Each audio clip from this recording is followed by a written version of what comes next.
এক পোলায় একটা মেয়েরে খুব ভালোবাসে। মেয়েটারে রাজি করাইতে পারতেছে না। অনেক বোঝানোর পরে মেয়েটাই কইতেছে যে আচ্ছা ঠিক আছে, আমি তোমার ভালোবাসতে পারি, বিনিময়ে তোমার তোমার মায়ের কলিজাটা আমার হাতে দিতে হইব। আচ্ছা ঠিক আছে, ছেলেটায় রাজি হয়েছে।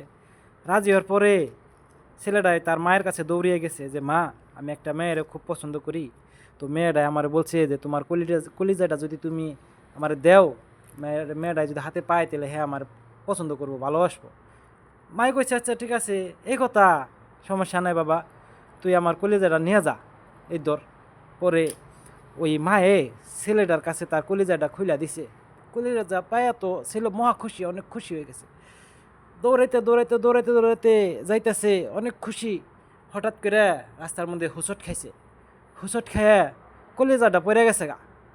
এখন কলিজাটাই কইতেছে যে বাবা, ব্যথা বাস নাই তো বাবা?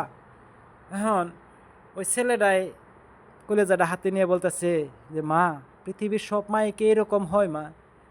আসলে আমি বুঝতে পারিনি মা, একটা মেয়ের লিগে আমি তোমার কলিজাটা তার দিয়ে দিতে চাইছিলাম মা। আমি পারুম না মা, আমি পারুম না, আমি তোমারই ভালোবাসি মা, অনেক ভালোবাসি মা।